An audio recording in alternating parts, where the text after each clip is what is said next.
Olá minha joia, sou Hugo Bandeira. Pelo jeito Natal chegou mais cedo e a senadora Soraya Tronic já resolveu nos dar um presente. Onyx Lorenzoni mente que é uma beleza na CPMI. E senadora chega com voadora no meio do peito desossando com fatos e chamando o bolsonarismo pelo que realmente é. Uma doença. O trem foi tão feio que a cara de ódio do Onyx no final é simplesmente impagável.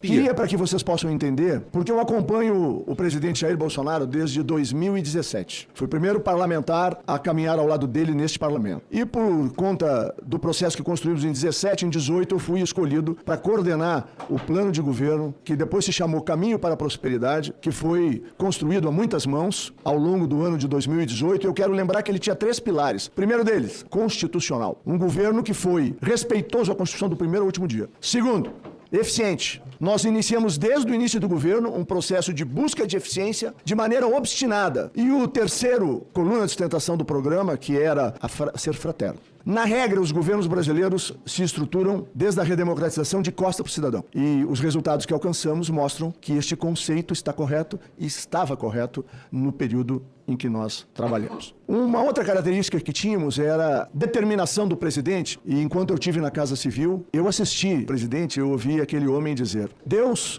me deu uma segunda vida. Esta oportunidade não pode ser perdida. No nosso governo, o princípio fundamental é servir a sociedade brasileira. Não aceito nenhuma situação que possa chegar, quiçá perto, de processo de corrupção. E quero reiterar de maneira objetiva de que esse é um governo que foi feito para levar o Brasil para estar entre as 10 maiores nações do mundo. Errou!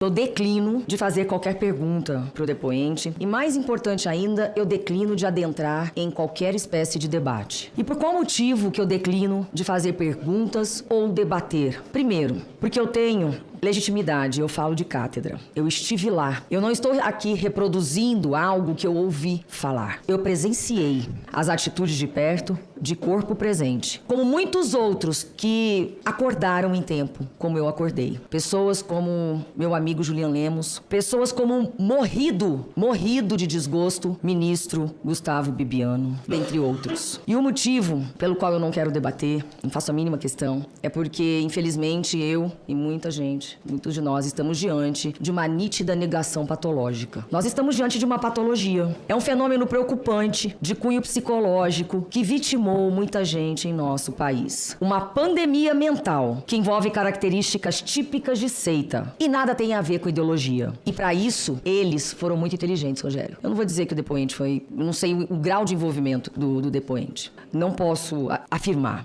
E eu cito alguns exemplos desses sintomas de seita que muito me doem, porque pessoas muito queridas do meu convívio foram acometidas. E eu vou dar um exemplo aqui. Vários exemplos, na verdade. Negação de fatos públicos e notórios. Não existe corrupção no meu governo. Os números dos servidores públicos comissionados no governo federal variam muito, mas eu não tenho condição de perguntar, não dá para discutir. Variam assim, ó, em 2023, fontes dizem que foram 33 mil cargos comissionados, segundo o Senado Federal. Em 2020, o número era de cerca de 31,9 mil apenas no Poder Executivo. Outras fontes dizem que cerca de 120 mil cargos comissionados com funções e gratificações havia em 2019. Como é que alguém pode afirmar que ninguém foi corrupto? Então é difícil. Outra questão que me incomoda sobremaneira, ameaças. Há denúncias do próprio caso Luiz Miranda e seu irmão de ameaças. Isolamento em bolha. Isso é uma característica de seita. A pessoa se isola em bolhas. Devoção inquestionável ao líder. Mudança abrupta de crenças e valores. Visão dicotômica do mundo, maniqueísta. Dependência do grupo. Dominação pelo medo. Vide o medo do cancelamento. O gabinete do ódio continua operando. Perda da individualidade. Linguagem secreta, exclusiva. Quem se lembra da festa da Selma? Sentimento de superioridade, eu sou o Messias. Impossibilidade de questionar decisões, como é o caso de Santa Catarina, em que as mulheres do partido estão sendo obrigadas a engolir uma pessoa de fora para disputar o Senado e são vítimas do gabinete do ódio, exploração emocional, financeira e por aí vai. Essas pessoas estão envolvidas e não percebem. Elas estão envolvidas, estão enredadas em uma dissonância cognitiva coletiva semelhante a um relacionamento abusivo. E nada nesta minha vida, nada, vai fazer eu acreditar que um conservador sente que pintou um clima com meninas de 14 anos. A contradição é tanta que ontem na Câmara nós vislumbramos a aprovação de de um projeto de lei, de um PDL, que protege pedófilos. Dá uma olhada lá em quem votou. Que prefere um filho morto do que um filho homossexual. Nada e nem ninguém na minha vida vai me fazer aceitar um presidente que imita um parente meu, um amigo meu, qualquer pessoa agonizando no leito de morte. Nada. Nada na minha vida vai fazer com que eu me curve a um governo que se diz reformista, que resolveu a questão da Previdência e não resolveu, porque a conta vai chegar. Quem estiver vivo verá e pagará. É tudo mentira. Como é que alguém que faz tudo isso pode cuidar de pensionistas e aposentados? Como? Eu poderia fazer perguntas que os corredores e todo mundo faz, que envolvem uma pessoa, um empresário chamado Veronese, um empresário que morreu de Covid, e no lugar dele diz que quem assumiu a dinâmica foi o Oliveira do INSS. E dizem essas pessoas, e eu não sou aqui a Márcia sensitiva, tá? Mas vozes dizem que pediram 10 milhões de reais pra campanha e foram recolhendo de todas as associações e sindicatos. Sabe quem não deu? Não sei se é verdade, porque não dá pra discutir. Eu não discuto. Contag e Conafer diz que se negaram porque diz que já estavam, assim, sendo extorquidas demais. Eu gostaria de perguntar, então, se o Veronese morreu, poderíamos chamar aqui Fábio Van Garten pra nos contar, porque dizem planos de voo que o Van Garten estava junto ali, vinha sempre de carona de São Paulo pra cá no avião do Veronese, algumas coisas assim. Mas como que eu vou saber? E que dizem também, eu poderia perguntar, que o ponto de encontro era no Steak Bull de Brasília. E além de tudo, assessores que dizem que ficavam com medo, que no final do mandato, quando esqueceram de passar a faixa, ou não quiseram passar a faixa, né? A turma foi toda pra Orlando e tem gente